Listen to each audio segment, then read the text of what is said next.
안녕하세요. 너무 반갑습니다. 외국에 그냥 가는데, 중국에서 살아서 한국말을 잘하기 그래서 최대한 인초는 꼭 한국말로 하기로 했고요. 근데 웬만하면 그렇게 하죠.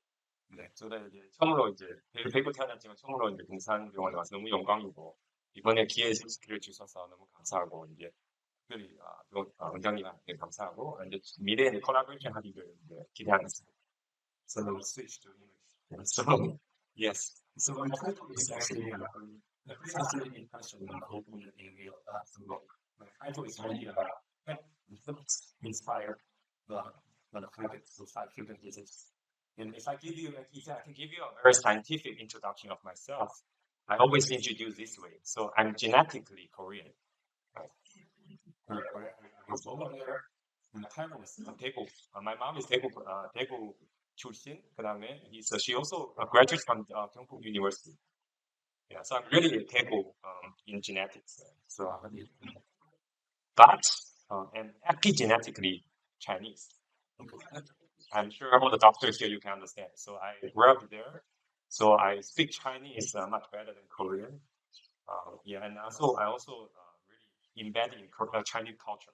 Yeah, so that's my summary of my scientific summary of my life so far. And then now, because I went to Singapore for more than 10 years, so I'm also epigenetically mixed with Singapore. So that's my summary. So actually, I went to Singapore in 2011, and I went there without any hesitation because at that time I was looking for three things. Because I finished my undergrad in life sciences, biology in Peking University, and after that I want to really become a doctor. Just like all of you, I dream to be a doctor. But the reason why I chose Duke in US or in Singapore is because I was looking for three criteria. Number one, I want to have full scholarship because my parents are missionary. Yeah, so both of my parents missionary. That's why we went to Beijing. So I cannot give them too much burden. So I want a full scholarship. But you know that full scholarship in medical school is very difficult. Yeah. Number two, if I want to go to Western country like US or Europe, get the best education possible. Number three is that I want to be in Asia. Also, I still want to help Chinese and the Korean education.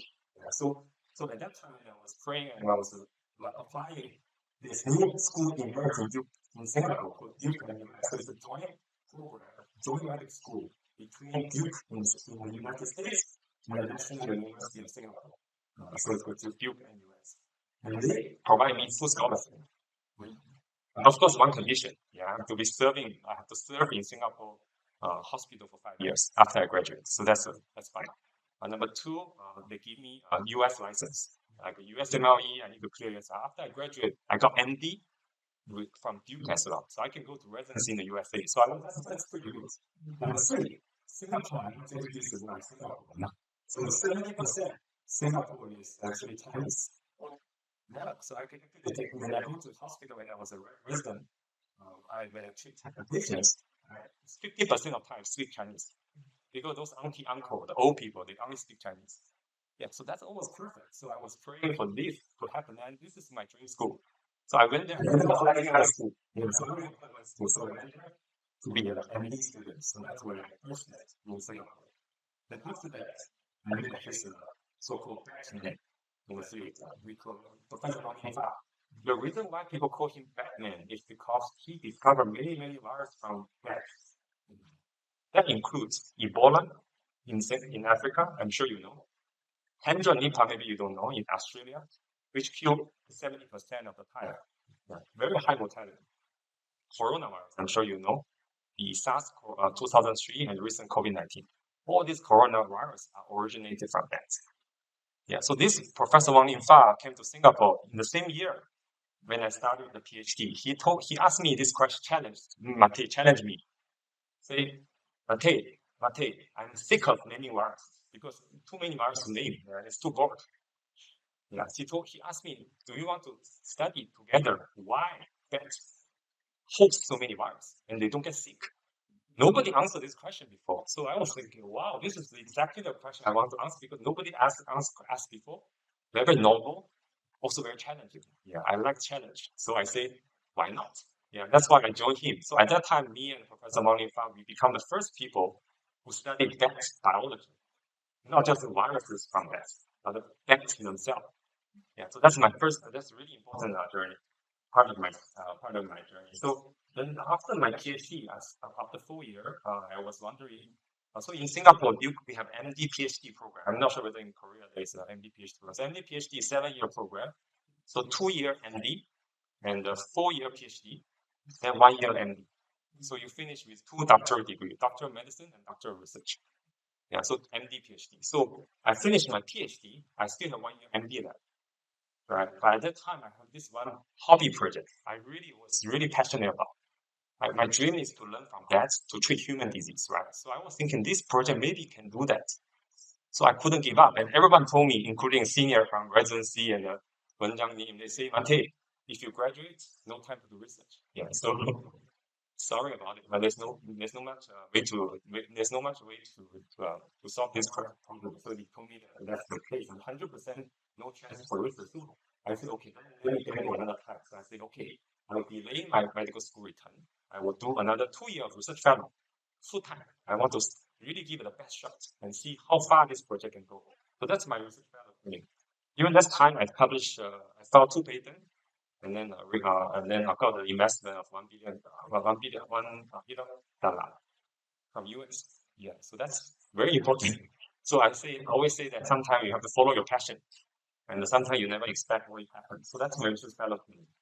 And after that, I finally feel like I have a team, I have funding, investment, I have commercialization. Finally, I should pursue my original dream. I still remember when I go to Singapore 2011, my dream is to be a doctor. So I decided to return to medical school to finish my MD and become intern. So that's 2022. And 2023, I become internal medicine resident because I love medicine so much. Despite all the projects happening in the lab, I still feel like medicine is really interesting. So I decided to continue my journey. But last year, I finally figured that actually internal residency training is very demanding, and research is also very demanding. So I decided that I should focus on one thing so that I can do well. So I decided to focus on research. So that's why I become a professor this year. Yeah. So the real main character is not me, it's bats. Yeah, so these bats are real bats. So these are very cute bats. The reason why I study bats because it's not just because they are cute, okay? They are kind of cute, but because they have very interesting phenotype. 2 things I just want you to remember: anti-aging and anti-disease. Very big word. Let me explain. They actually carry a lot of viruses, but main thing is not they carry virus. Main thing is they get infected, but they don't get sick. This is very important. They actually get infected, just like coronavirus. Actually, a lot of people get infected asymptomatically or mild symptoms. The reason why they spread like crazy is because it is many very mild symptoms or asymptomatic. That's why they transmit. It's like that. So they get infected by Ebola, coronavirus, MERS, and even Nipah, but they don't get sick, and they survive. That's why they have this very interesting phenotype. That's why I call it anti-disease. Yeah. So they don't have disease. Second one is actually more exciting. It's like we still focus. They live really long and healthy. So I'm going to explain in more detail. So this here. So I'm sure you guys all know about this virus. I already mentioned, but I want to just highlight one thing. What do I mean by get infected but they don't get sick? So actually we did some 2 things. One is we survey all the bats in the wild and do the PCR swab test. When they are actively infected, we take the tissue to look at any pneumonia, the X-ray, no immune pathology. So number 1. Number 2, we actually injected the viruses, high dose, lethal dose. I'm sure you know the lethal dose infection, influenza, or any virus actually can kill the animal immediately. So when we inject lethal dose of viruses such as coronavirus or Ebola viruses, they can kill like a horse and cow. It's a big animal within days. They totally survive and they only get a bit of sneezing, maybe a cough symptom, and after that, it clear within 7 days. 2 things, right? One thing is actually they can get infected. So actually, you can detect PCR positivity. But the thing is that once they go infected, they clear the virus very quickly. At the same time, they don't get immune pathology. Something wrong with their something different about their immune response. Yeah, so actually, when they are infected, when we collect the organ, the viral titer can go very high, 10 to power 6 to 8. So it's really infected. So actually, a lot of people may initially thought, oh, that must be very good at resisting infection. A lot of people said interferon and stuff like that. Just wrong. It's not they don't get sick, so that's okay. Must be something different about the immune response. So I decided to really study immune response, isn't it? So that's about 10 years ago. And the second thing is this, actually, it's more interesting. So I want to tell you one interesting fact. Do you know that on Earth, there are 19 mammals that outlive human, live longer than you? Okay, you know that in the Poyuliu, yes, I learned this. For Poyuliu, the smaller the body size, the shorter the lifespan. Like dog is about 10 years, and the mice is about 2 to 3 years. Okay, human is much longer, but human have what? Have people like you guys, like brilliant doctors and healthcare system. The number one in the Korea have vaccine, hygiene that allow us to live much longer. We used to live only 30 years, now 80 years, right? But if you normalize the body size, there are only 19 mammals outlive human. None of these mammals have any healthcare system and a doctor, but still outlive human, right? So 18 of the 19 are pets. Yeah, the only outlier in the number 19 is the naked morax, one of the rodent. Yeah, one species, but the whole order, the mammalian order, so on average, they live about 3 to 4 times longer. Not 3 to 4%, 3 to 4 times longer. And most importantly, live long and healthy. So we try to stress them, observe them to age. They way beyond their expected lifespan. They still breathe, they know menopause so far, and then they still age without any signs of aging, and suddenly die. We could drop that. Yeah, so that's why my wife is always encouraging me to research hard. It's always a suffer. Which I use to live long health. So that's why we call it health. So I always say lifespan might not be a good thing. If you live long with suffering, it's not good. But if you live long with great quality of life, that's good. So we call it health span. Health span meaning health span is defined as disease-free years, the years without disease. So I think we should increase health span, not lifespan. So I think we can learn from that. Yeah, and you can see here, I'm not sure this is so you can see.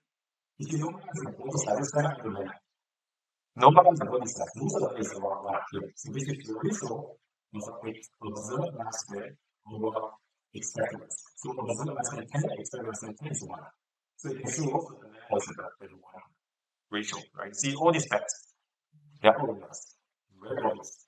So why the people are healthy? That kind of question I do not know. I do not know much. So that's why I want to really study them very hard. And I think we can learn from them to benefit humans. Yeah. So over the last 5 to 10 years, this is our discovery so far. So we have this very unique balance. Certain thing is up, certain thing is down. And then my PhD for the postdoc research fellow project mainly focus on this down part. The inflammation is very down-regulated. To be exact, it's more like it prevents over-inflammation. And we all know that a lot of disease is caused by over-inflammation. So they have a very high threshold for inflammation. And then to summarize all the results here. So you can see this is actually one of the very important last week. It was initially not written in textbook, but I can recently in the textbook. And this is not in the textbook when I was in medical school. So this is inflammation pathway in human mice. And you can see there are 3 components just to be single, the sensor on the top, the adapter in the middle, and the effector at the bottom. And you can see that the once they sense the human life, it can be DNA, it can be RNA, cells, can be other stress signal. And it goes like non-microbial, so steroid signals. They can activate this pathway for inflammation, they cause mutation, cause activation of the factors, and these 2 things. Just 2 things just to be single. One is this cell death apoptosis program lipid inflammatory cells. So they release all the cell content causing a lot of inflammation. And the second thing is that they actually can cleave the pro-inflammatory cytokine for interleukin-1 beta and other cytokines as well. They're leading to secretion. This also causes inflammation. So this is human minds, right? So this pathway actually recently in the last 10 to 15 years, people realize it causes a lot of disease, including viral disease and also chronic disease, such as cardiovascular disease, neurological disease, and metabolic disease, such as diabetes.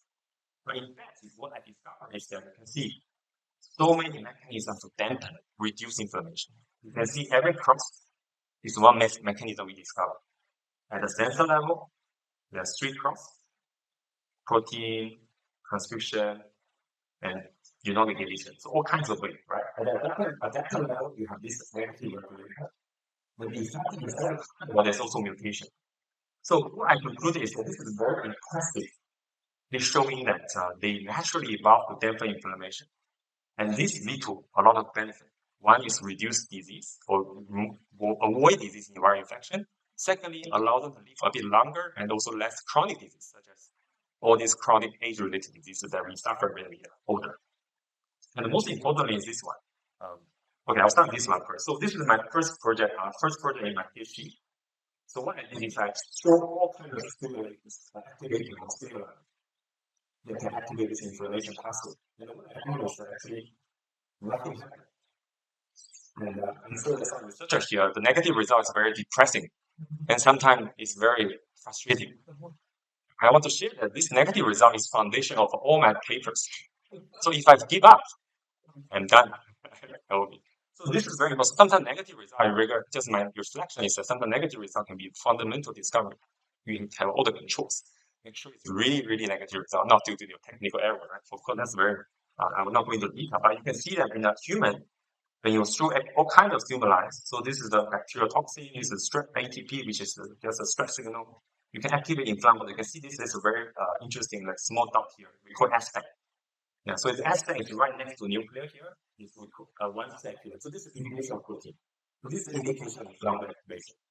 You can see that there are none of them, or rather a small percentage of them have SPECT, but mostly don't have. So this is called inflammatory dampening. Yeah, so this will lead to my first paper with Nature Microbiology, which we show that the NLP3, very important inflammatory sensor, is dampened. And this is just a start. And secondly, we found that the effector in the cytokine also got mutation, which I just shared. And this is my first sort of excitement because finally I find some clue that I can offer best to benefit human. The reason is I want to just briefly share here that this caspase-1, actually there's already inhibitor developed by company that failed the clinical trial and aborted. The reason is that usually caspase-1 inhibitor, they target the active domain. Caspase is a proteolytic enzyme. So there's a active pocket to clip the proteins, right? So you can see this active site here. You can see they design inhibitors. But the problem is caspase-1 caspase has a very big family, including apoptotic caspase, such as caspase 3, 4, 7, 9, 10, right? So these have a lot of cross-reactivity. So if you design an inhibitor against caspase-1 here, there's a good chance that it will cross-react or off-target effect to other caspases that lead to a lot of toxicity. So what did BAT do? We see learning from BAT. BAT is they have instead of mutating the enzymatic pocket, they have an interface mutation. So this protein has to bind to each other. So the interface have a mutation. So learning from this, what I did is that I decided to design a drug screening assay to screen out the drug that can block the interface binding.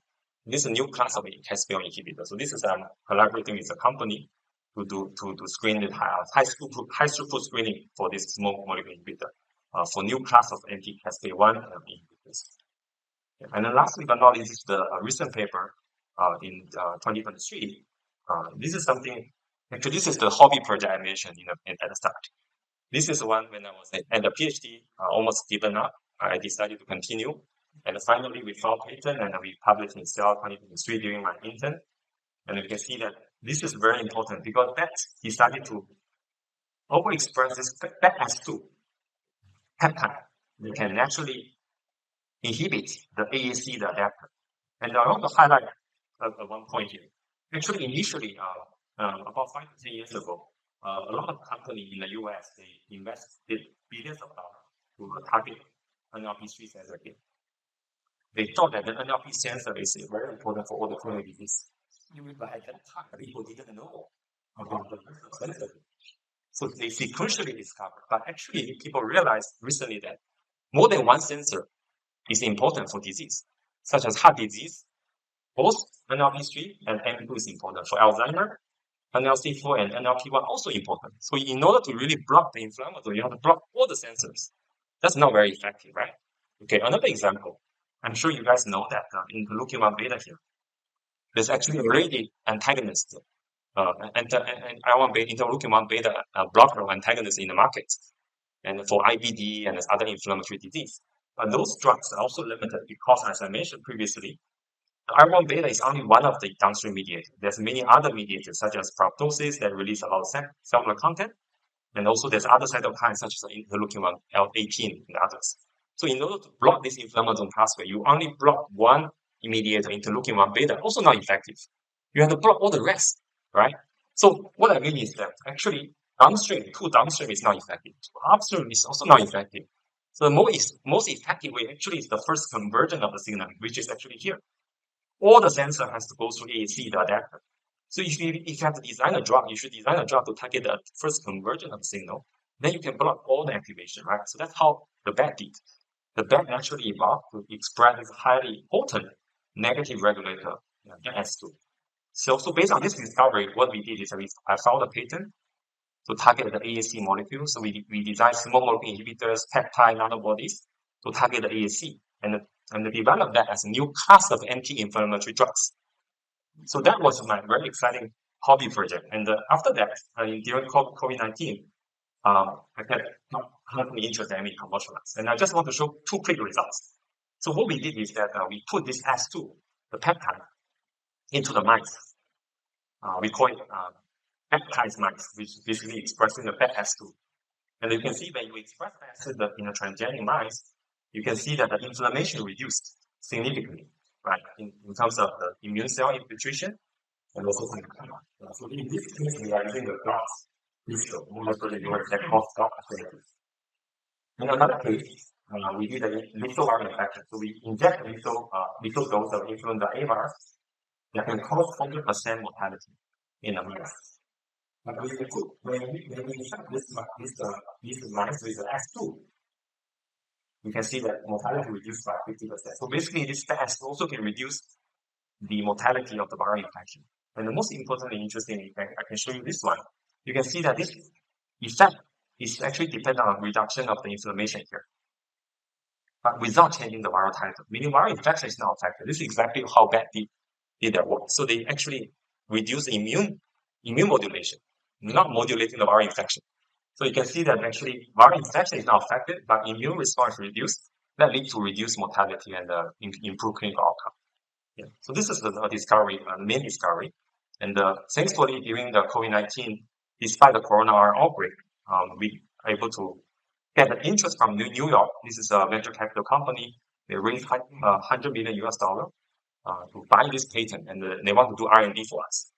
And they want to do R&D for us to develop this new class of anti-inflammatory drugs.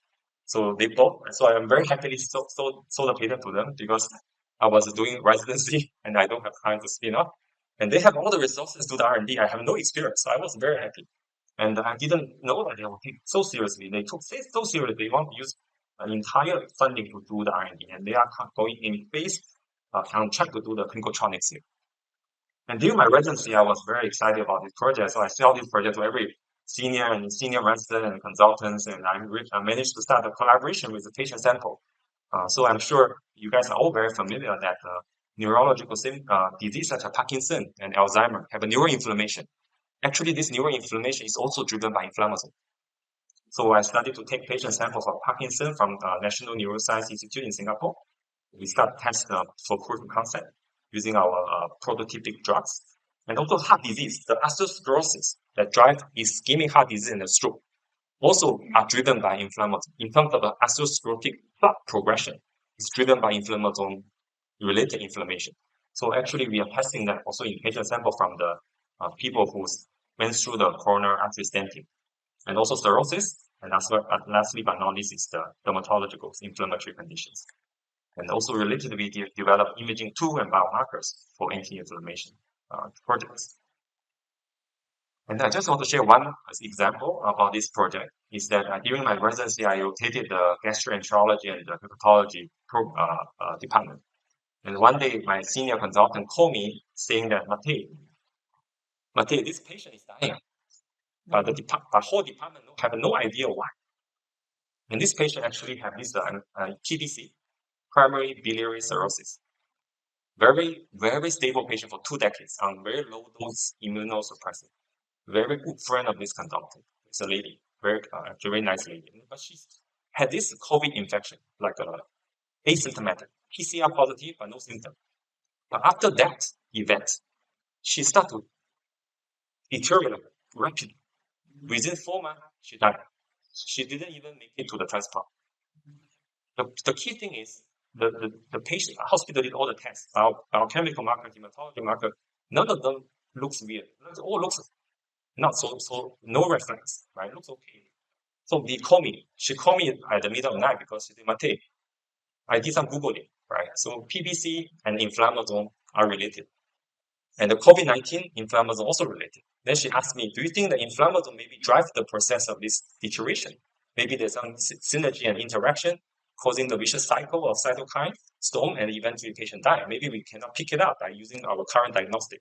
I say, oh, maybe that could be the case. Let's test it out. So what I did is that I took the liver. So when patient passed away, we went to patient's house. She agreed to donate liver when she passed away because she's such a good friend with the doctor. So we took a piece of liver by punch biopsy. I scanned the inflammasome markers, and you can see here. I'm not sure whether you can see here because the screen is a bit not very clear. But you can see here the arrow here. It's all the inflammatory activation aspect. The step which I showed you in the previous slide.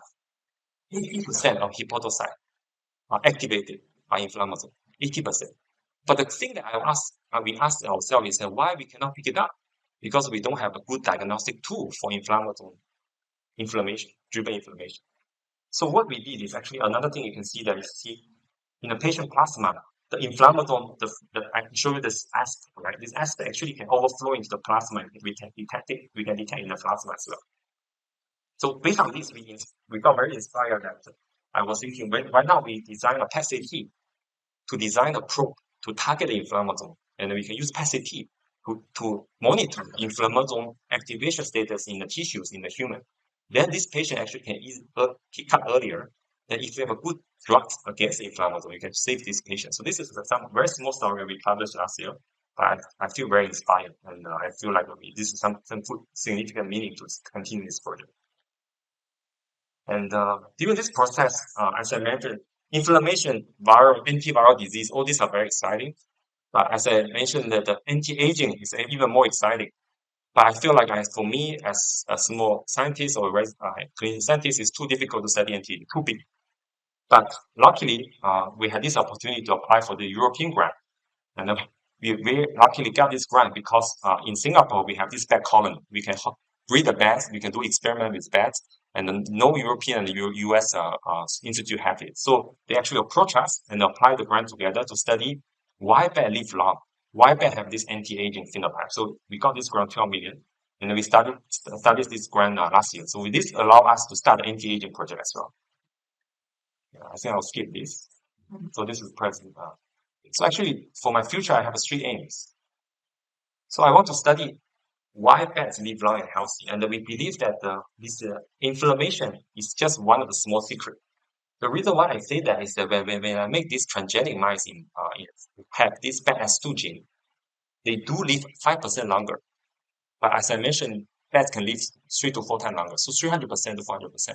So there's still a lot of gap of understanding. So there's a lot to discover. So how do you discover the anti-aging phenotype or anti-disease phenotype? These are 3 aims. So the first aim is we are currently doing aging atlas using single cell sequencing and proteomic sequencing, basically the multi-omic sequencing you know of. And we are going to do atlas of different age groups from young to old and to see how they naturally age compared to human and mice. The second aim is actually what I'm most excited about.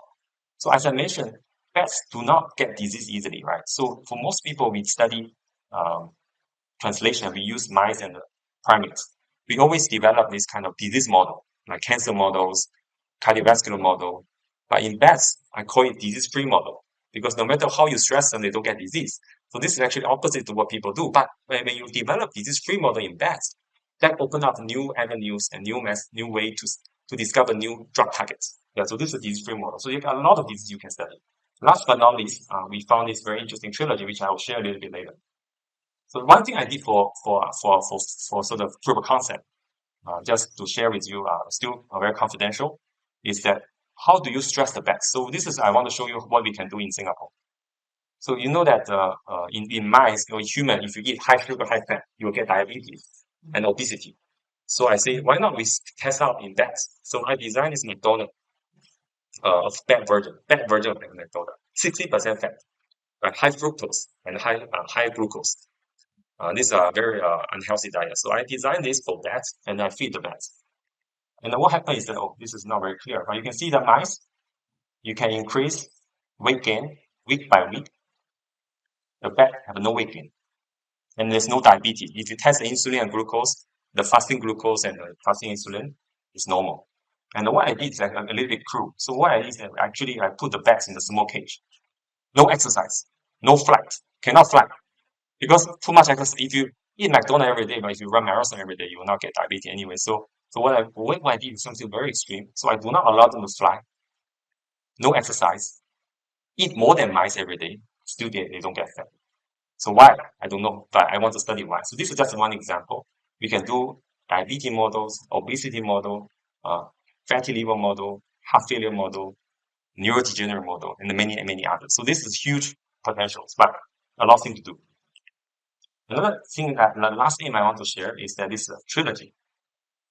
So I always ask myself why bats can live long and healthy must be something fundamentally different, more than just lower inflammation. So we found this very interesting this trilogy. I will not go into detail because a little bit boring. But basically what we found is that bat cells can replicate, proliferate very fast. And whenever there's a DNA damage, which Wenjiang, I think the ovarian cancer maybe is relevant because bats do not get cancer easily. Yeah, so why? I don't know, but there's one potential mechanism. So the bat cells, whenever there's a DNA damage or mutation, they go into cell death or apoptosis quickly, very quickly. You can see here, a DNA damage in the human cells at this dose, no much cell death or little bit cell death. But in the bat cells, immediately go into cell death. So what they do is that when there's a mutational damage, they just get rid of it, kill, remove. It's better than repair because repair is always not 100%. Repair can mutate again, but imperfect, right? But just get rid of it. But if you get rid of them, no more cell death. You must replenish, renew. So they must proliferate very well, but proliferate too much also can have cancer. So there's a balance that is very tricky. Yeah, very tricky. So what bat did is that they actually can proliferate very well. You can see that this human is bad, right? You can see they can within the same day they can proliferate 2 times faster and 2 times longer. But whenever there's damage, they remove it. So actually, this is potentially one secret. Another secret that I haven't published. So whenever there's injury or damage, remove. But I will proliferate very fast to renew it. So always the cells and tissue and organ and individual level, they are always fresh and young. Yeah, so this is maybe another reason why they are very, very anti-aging. So this is something where what's the mechanism? What's the molecular mechanism? If you find one, it could be new drug targets that we can treat many diseases. Yeah, so anti-aging drug. Yeah, yeah. So I think that's it. And actually, I got a lot of support from Batman. This is our Batman. Yeah, who discovered a lot of viruses, Professor Wang Linfa, who really challenged me and allowed me to start this journey together with him. And this is my group that we published Cell together in 2023 when I was in intern and residency. And we had a very good celebration. And this is our logo, the bats. It's like that. So when we take picture, we always take picture like that. So this is our logo. And I have a lot of support from my school, my mentors, and also the funding body. So and thank you so much for allow me to present in my hometown. And I really look forward to more collaboration. I believe that really can teach us a lot of secrets that we cannot learn from in anywhere else. And we can use this to hopefully help more patients in the future. Thank you so much. Yeah.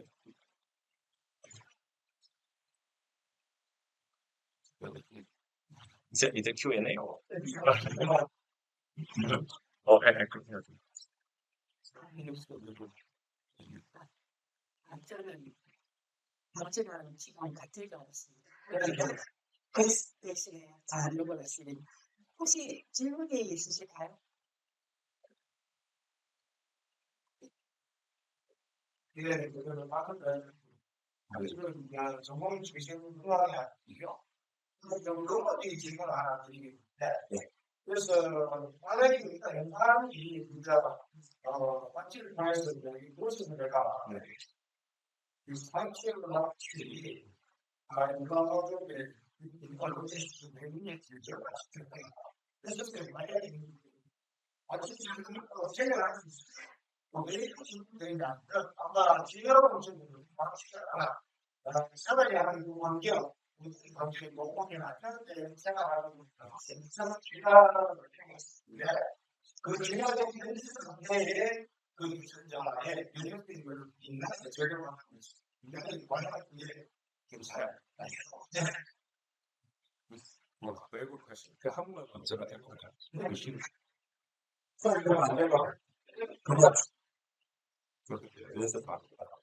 So that's very good question. 그러니까 그게 이제 많이 very good question. 근데 지금 few points. Number one, 아까 G하고 박지 근데 G, right? So actually 이거 if you look at genome, whole genome, 실제로 박쥐가 사람과 더 가까워요.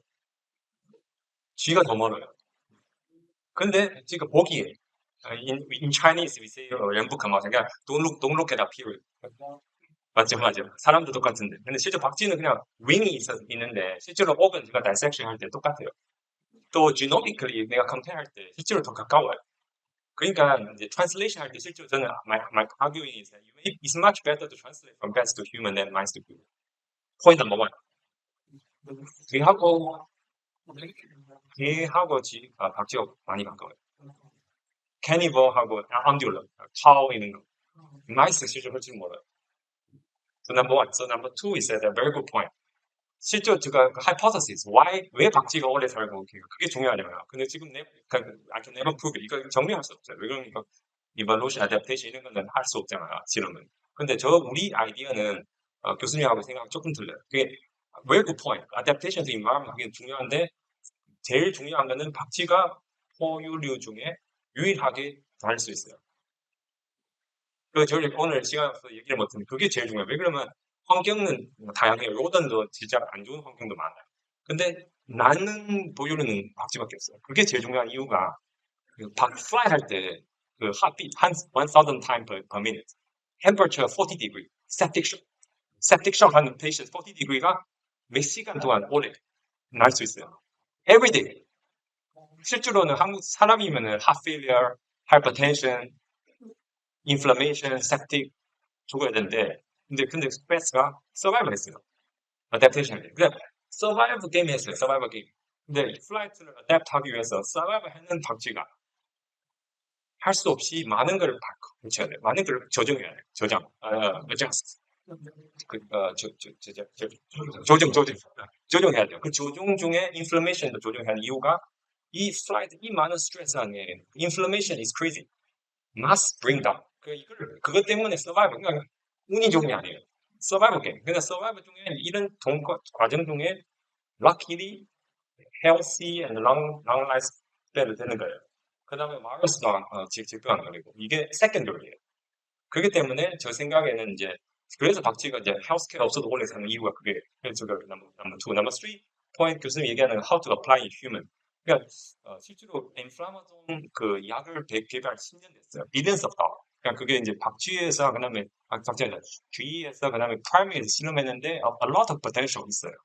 근데 이제 방법만 중요한 방법. 그러니까 우리 방법은 박쥐 통해서 배운 거고 사람들은 그냥 이제 시도해보고. 그러니까 우리 방법은 페이터하는 게 이유 앞에 얘기했는데 그러니까 이 트랜슬레이션 가능성이 있는데 사이드 이펙트 있는 거는 인정할 거예요. 사이드 이펙트는 increased risk of infection. bacteria or fungus opportunity infection이 increase 할 거다 하는데 what's my arguing point? arguing point은 steroid보다는 나을 거다. 왜 그러면 steroid is too diverse effect. 그 다음에 inflammatory very targeted wrong application limited side effect. 왜 그러면 더 못하게 돼. 그러니까 스티로이드하고 비교하면 우리는 사이드 이펙트 훨씬 적다 그런 얘기할 수 있는데 사이드 이펙트肯定有 not 肯定 in Chinese must definitely have, yeah, but I think it's relative. So it's a benefit and cost, benefit and toxicity side effect balance. Yeah. So I think there's a lot of potential, but we still need to finger crossed and see in clinical trial. Yeah. But thank you for your question. 혹시 다른 질문가 있으실까요?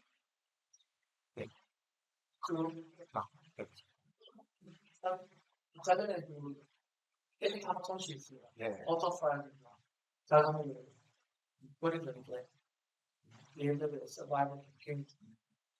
그럼 셀은 예를 들어 계속 리제너레이션 할 수 있는가? 사람 그게 안 됐어. 이걸 그냥 디컴pen세이션 안 한다. 어떻게 하겠어요? 저도 저는 여기 별로 관심 저도 우리가 진짜 박쥐가 주가 크고 있잖아. 크고 봤는데 진짜 예를 들어 미리가 탱크스 뭐 이런 거 진짜 약으로나 서저리로 이렇게 하면은 만약에 진짜 리제너레이션 베터 하는 그 틱스가 테스트하고 싶어요. 리제너레이션 capacity 예를 들면 리버나 심지어 그 당뇨 할 때 베타셀 리뉴 안 되잖아. 그냥 다이비티 할 때 베타셀 디플리션. 근데 박쥐가 하나 더 재밌는 얘기 아직 얘기 안 했는데 우리 박쥐가 싱가포르 박쥐가 80% 슈거 everyday. 그 넥터 먹어요. 넥터가 80%가 슈거예요. 근데 매일 80% 슈거 먹는데 원래 죽어야 되는데 훨씬 오래 살잖아요. 근데 제가 팬크레스를 하나 검사했어요. 히스토로지. 그럼 뭐가 발견됐으면은 베타셀가 디플리션이 아니고 익스펜션. 베타셀 그 알레 익스펜션. 그게 보통 당뇨병 계속 슈거 먹으면은 그게 죽잖아요. 없어지잖아요. exhaustion. 근데 exhaustion 반대로 expansion. 그래서 슈거가 계속 좋은 거예요. 그러니까 아까 이게 이런 게 왜 이렇게 되는가? 저도 꿈이 하나 지금 퍼포스 하나도 이거 왜 expansion 있는가? 그거 비밀 시크릿을 알아두면은 인슐린 인젝션 필요 없어요. 네, 그러니까 이것도 리제너레이션 중에 하나인 것 같아요. 그러니까 예를 들면 스트레스 있을 때 죽지 않고 리제너레이트 하고 이런 게 유닉 밸런스. So 그다음 하나 one more proof, just for fun. 아까 교수님, 원장님이 아까 얘기했는데 왜 그 박쥐가 진짜 리제너를 하는가 아직도 프루프는 없는데 근데 하나 재밌는 그 박쥐가 그 메타볼리즘이 억수로 높아요. 메타볼리즘. 원래 박쥐가 쥐하고 사이즈 비슷한데 안 움직여. 그러니까 resting 엑서사이즈 아니고 resting 해도 메타볼리즘 훨씬 높아요. 왜 메타볼리즘 높은가? 그러니까 오비시티 안 걸리고 그 중에 이유인데 그 제일 중요한 건데 계속 안에 renew 하는가?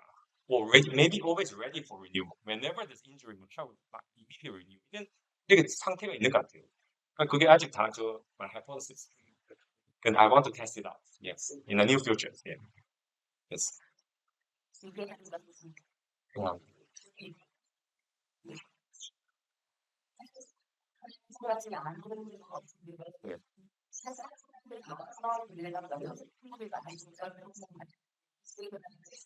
네.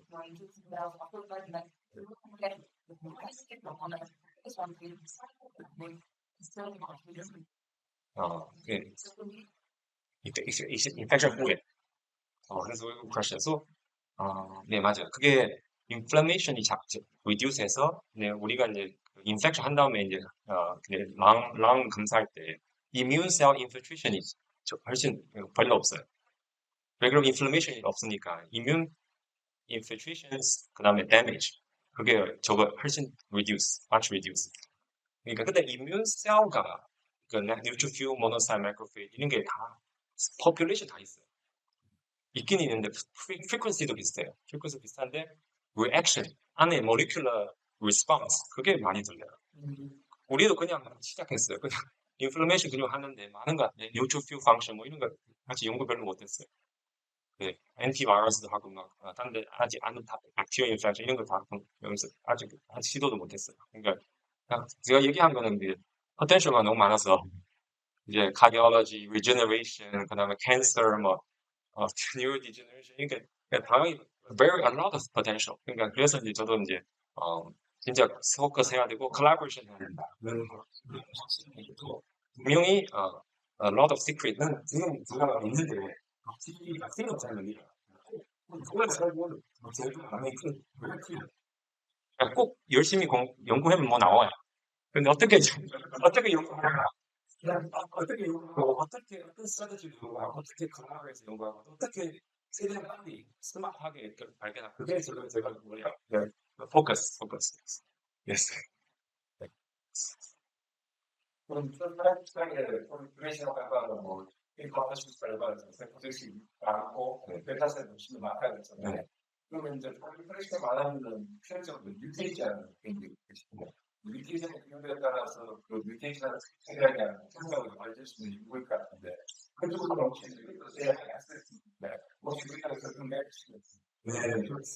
제가 아까 마지막 슬라이드는 시간이 없어서 익스플레인을 많이 못했는데요. 그게 만약에 DNA damage를 조금만 해도 like DNA damage, irradiation이나 안 그러면 그 스키머 드랍, DNA damage 드랍, 시스플라틴 이런 거 주면 보여줄 거예요.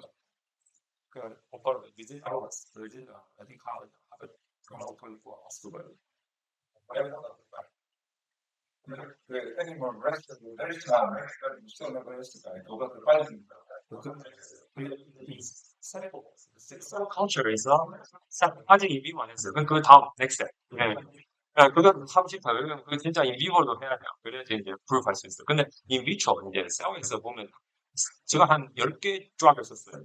이거 꼭 컨빈스하기 위해서 컨빈스 myself. 이거 어떤 드락을 줘도 DNA 데미지만 있으면 뮤테이션 이거 시작하면은 셀 데스 죽어요.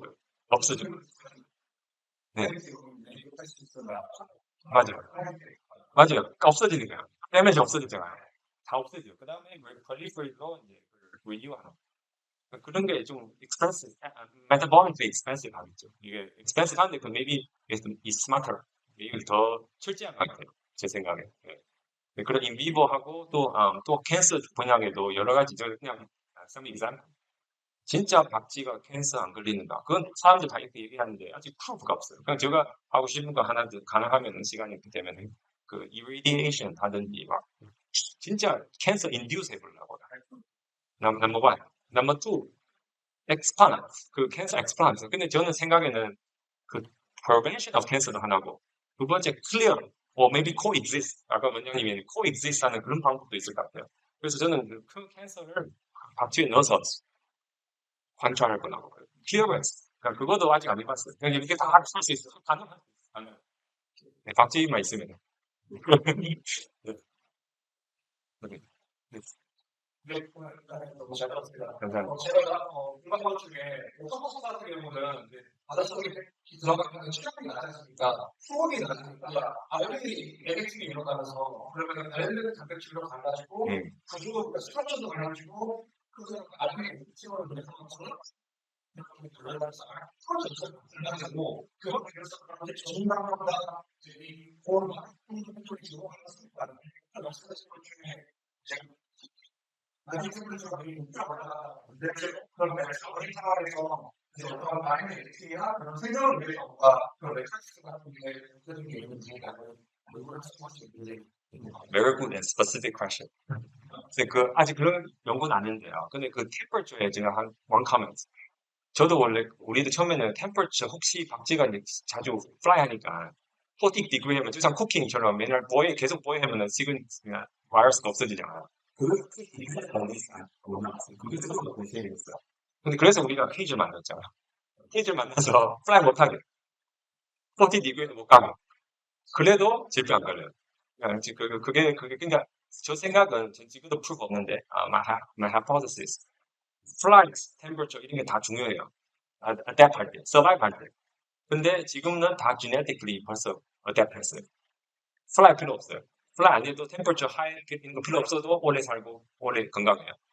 근데 그 비밀, genetically 그 genetic change 그걸 uncover 해야 돼. uncover. 그거 하나고 두 번째는 그러니까 여기는 그 temperature low 이거는 박쥐는 실제로 temperature 우리가 비슷해요. 37, 36. 아무리 fly 할 때는 40고 밑에는 안 내려가는데 밑에 갈 수도 있어요. hibernation 할 수 있어요. hibernation하고 torpor 할 수 있어요. 그냥 박쥐가 실제로는 이렇게 올라가고 내려갈 수 있어요. 포유류인데. 예. 근데 그게 혹시 무슨 시작이 있는가? 그런 건 RNA biology. 이거 아직 시작도 안 했어요. 그거 아직. 예. 근데 it's good question. Yes. Thank you. Yes. 올해 사람들의 미국에서 충분한 정도의 얘기가 대표님으로 그려지면 상황과 아이들은 하나의 속도가 싸우기가 과실은 여기 생각하면서 무슨 식의 이렇게 있잖아요. very good question. 그러니까 텔로미어 이게 에이징 이제 지금 얘기하는 텔로미어가 실제로는 지금 딱 one paper만 했어요. one paper. 그러니까 텔로미어가 그 박쥐마다 틀려요. 어떤 박쥐는 이게 no shortening 계속 이렇게 되고 어떤 박쥐는 떨어지는데 텔로미어를 많이 연구한 이유가 쥐가 실제로 텔로미어가 길어요. 그러니까 텔로미어하고 에이징하고 상관이 있긴 있는데 진짜 그렇게 상관이 있는가? 그것도 그게 있으니까 왜냐면 텔로미어가 그 스피시마다 좀 틀려요. 그래서 마이스는 텔로미어 그렇게 긴데, 근데 다 마이스도 원래 자본은 되게 짧게 살아요. 컨넥션이 없어서 그게 저는 그게 너무 하면서 그 텔로미어를 직접은 못했는데 아직 많은 연구는 못했어요. 근데 에이징도 그만 에이징 얘기는 제가 one point just to share. 작년 2024에 그 구글 스칼라의 톱 10 페이퍼가 나왔는데 7개는 AI, 3개는 에이징. 제가 에이징 좀 세워하려고 에이징을 있었죠.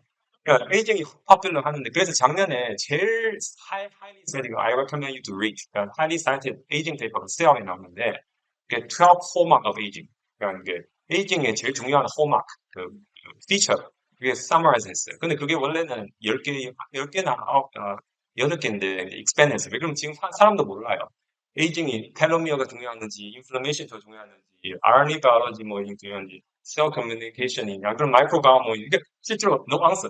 그게 제가 제일 재미있어요. 왜냐면 노앙스가 제일 재밌는 거예요. 왜냐면 진짜 이제 백지를 통해서 에이징이 진짜 더 이해하고, 그다음에 에이징이 노앙스 그런 것도 찾고. 그래서 크라우드 포막에 텔로미어가 없어요. 그게 지금 아직 텔로미어가 아직 진짜 얼마큼 관계 있는 그 사람도 이제 퀘션하고. 근데 텔로미어가 사람한테는 그 중요한 것 같아요. 막 에세이 같은 거 텔로미어가 있어요. 그다음 도쿄는 별로 연구를 못했어요. 그래서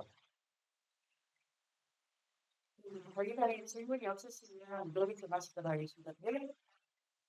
이게 아니를 주시면 아들 감사드립니다. 다시 한번 말씀드립니다.